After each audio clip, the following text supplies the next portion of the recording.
All right, now, I actually had this conversation with a coworker, actually just yesterday, but it's been something that's been on my mind for a while, and it's pretty frustrating.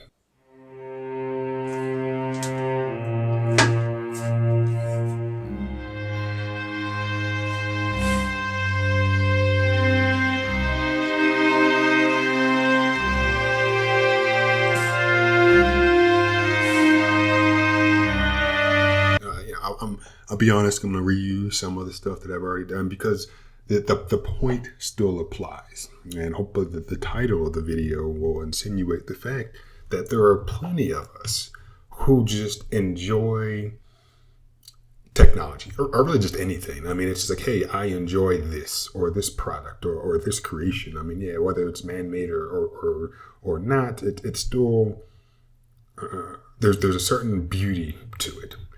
But especially in this country, and it's really all it's around the world, but I live here in the United States. When the MBAs get involved, so not the NBA, not the National Basketball Association, but the Masters of Business Administration, when the money guys come around, and in fact, since I'm saying the money guys, what I literally just thought about right now has nothing to do with phones or anything. Have you seen the what was it? The Avatar: The Last Airbender series on Netflix. Okay. If you have, great. If you haven't, this isn't going to spoil anything. But every time I see some type of live action recreation of what was once animated, I say first or ask why are we doing this? Okay. And then, is it going to be good? Because there are several things, and I was having a conversation with my friend when we were watching together, and then we ended up not watching together because, it was funny that she thought she was, like a pretty big fan, and then I'm like, okay, well, in this particular scene in the cartoon, this is what happened, but they chose to do it this way, blah, blah, blah, blah, blah. And it turns out that, my memory of the cartoon was a little better than hers, and I think she got annoyed. And, I was like, okay, I realized it. So I ended up just finishing the series on my own. But the whole point of me even bringing it up is that I know for a fact there were certain scenes that they chose to either change or completely leave out because it's significantly cheaper to draw some of that stuff than it is to computer generate it or have actual people performing some of those things or whatever. So the money guys were like, we could do that or we could not.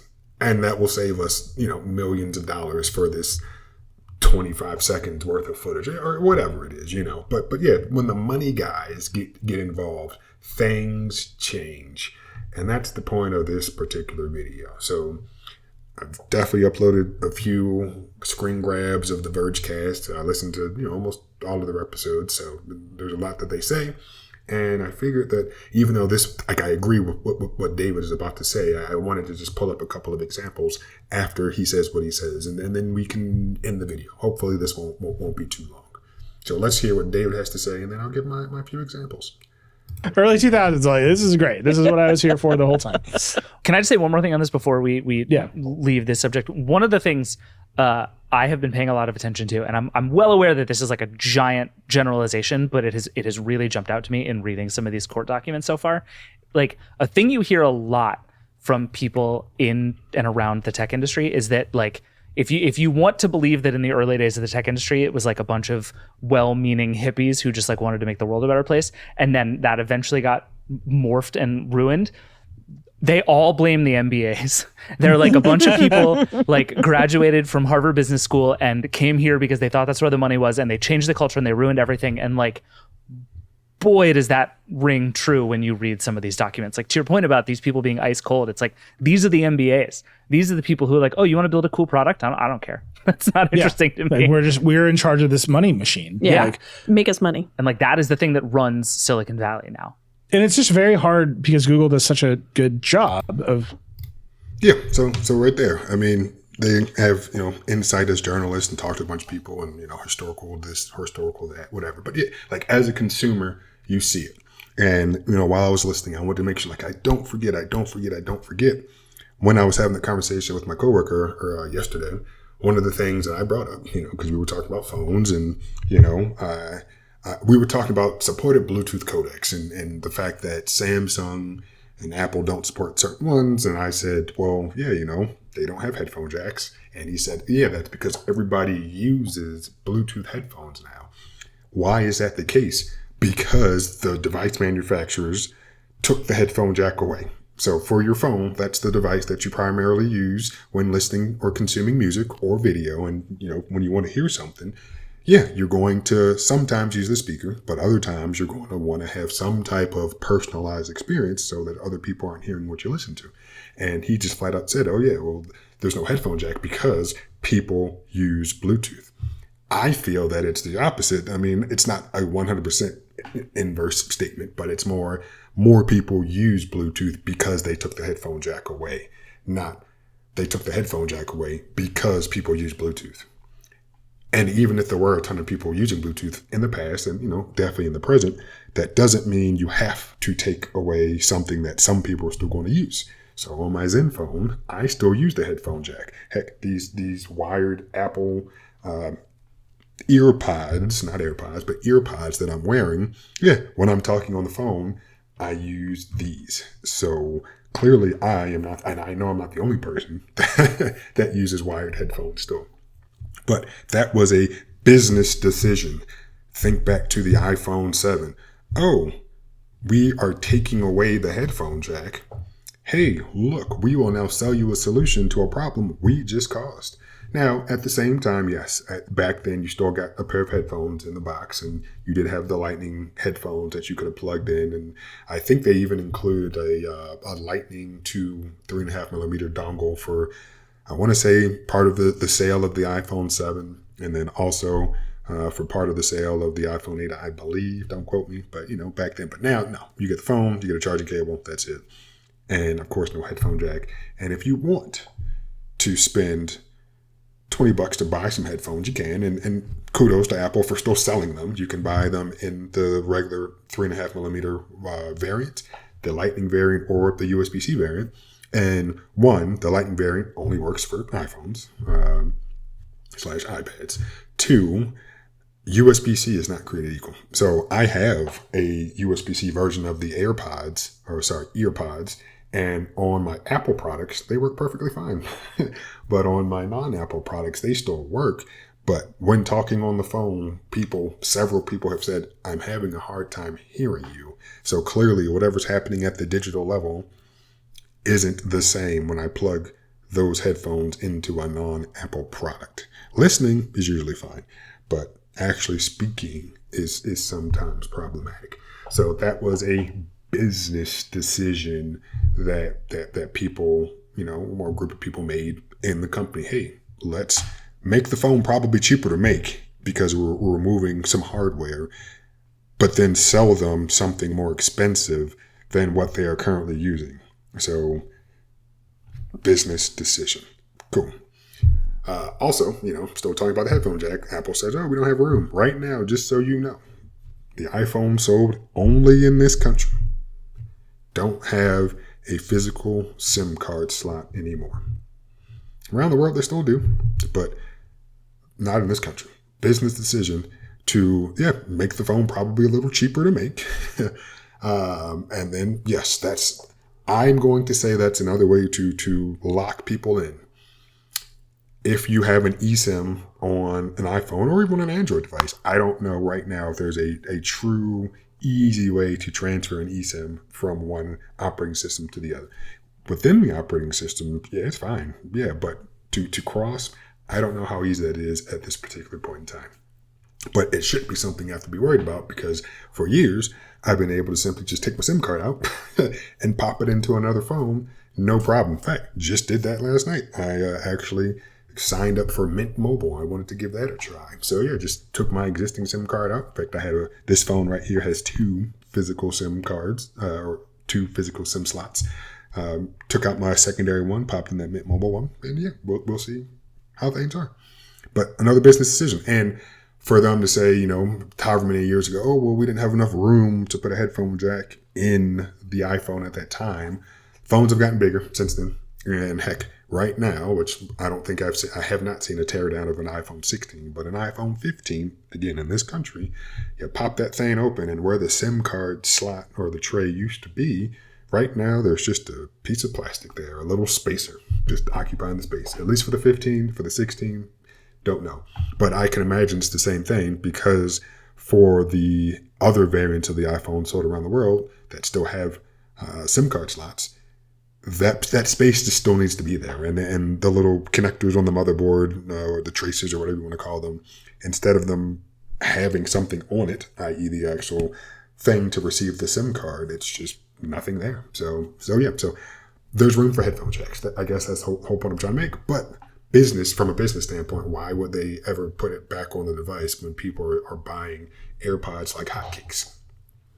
I was going to show a bunch of stuff about the batteries, but I think I've talked a lot about the batteries. But the fact is, battery capacities on iPhones aren't nearly as good as they could be. But that's a business decision. Smaller battery is going to degrade faster. Then you have to pay Apple. You don't have to, but a lot of people, if they choose to get a new battery for their device, they will pay Apple. The cost to replace a battery recently increased. So business decisions, instead of just giving you a kick-ass battery in your device, they're giving you these small, low-capacity batteries. And again, the physical size of the battery does not necessarily dictate its capacity. So you can have a physically small battery. Heck, the battery in the Zenfone 10, which is smaller than these iPhones, has a higher capacity battery than the iPhones do. So that's that. But the other thing I wanted to include, because now, just to get off of phones. All right. So here, without a single degree, they built us roads that have lasted an eternity. And then the engineers arrived. And, I posted this, somebody posted it on Facebook, and, I captured it and then gave my little 2 cents that no, the MBAs arrived because they're worried about how much crap cost. So I am confident that, you can see there's a bunch of snow in the background of the bottom picture, and road maintenance is a lot. You have plows, but then you have things freezing, expanding, and then melting. So that's how potholes are created. But I'm 100% confident that for these particular environments, there is probably a more expensive way to do it that would then last longer, that is more suitable for this type of environment. I was in Arizona earlier this year, and I was walking on the sidewalk, but most of it would hold true for the roads as well. But walking on the sidewalk, and you can see when somebody stamped when that sidewalk was created. And I want to say it was either in the 80s or the 90s. It was an old sidewalk, but it was still functional and perfectly fine because you didn't have bad weather. And they used what they needed to do. They did what they needed to do to construct those sidewalks. So here, I'm sure there's a more expensive, better way to construct roads in environments where it snows this much. But to blame engineers is the wrong approach. It's the money, guys. All right. So you can see I'm actually in the process of editing this video right now. And the picture reminded me of something that I should have added or should have included when I first recorded this video. But in terms of the money, guys. So back when I was living in Texas, in this particular part of the state, it would get so hot that the asphalt would melt. A combination of the actual ambient temperature combined with the road traffic, the heat from the tires, the road would literally melt. And at some point, we weren't experiencing the potholes like this. And I'm pointing at the screen and you can see it on the screen. But there were definitely divots in the road where the road would get worn away and asphalt would get pushed around as a result of it being molten and cars and things driving over it. So somebody made that business decision of, hey, let's use asphalt instead of something else. So years later, for one of the main roads that got notoriously bad, like really, really bumpy as a result of the road melting, that somebody finally said, we need to do this right. And I hope it was the city that said, what you've been providing us isn't the right thing to do. So instead of repaving that entire road with asphalt, they repaved it with cement because that was the correct thing to do. But the business guys in the company definitely knew, hey, let's give them this inferior product. It's going to get jacked up in a couple of years. Then we'll get paid again to redo this, and the cycle continues. So the money guys frequently are the ones that are screwing us over. At work, they're in the process of putting in a new parking lot. And I'm going to tell you, within months, I can bet you're going to start seeing some issues because, working for the government, they probably got the lowest bidder and they're trying to cut corners, I'm sure. And I'm confident in a couple of months, we're going to start seeing potholes and other things like, man, this thing's falling apart already. So all that to say, when it comes to, I guess, people immediately either wanting to blame, I'll say STEM folks, science, technology, engineering, mathematics, or when it comes to people who want to, in the case of what the Vergecast was saying, hey, let's just save the world. Let's give this to the masses, and we will, just make the world a better place. Same thing, even with freaking Avatar. But then the money guy step in and say, well, we could do it that way, but if we do it this way, we'll save, a bunch of money, or we'll make a bunch more money, or, however you want to phrase it. So those MBAs, I tell you, man, those MBAs.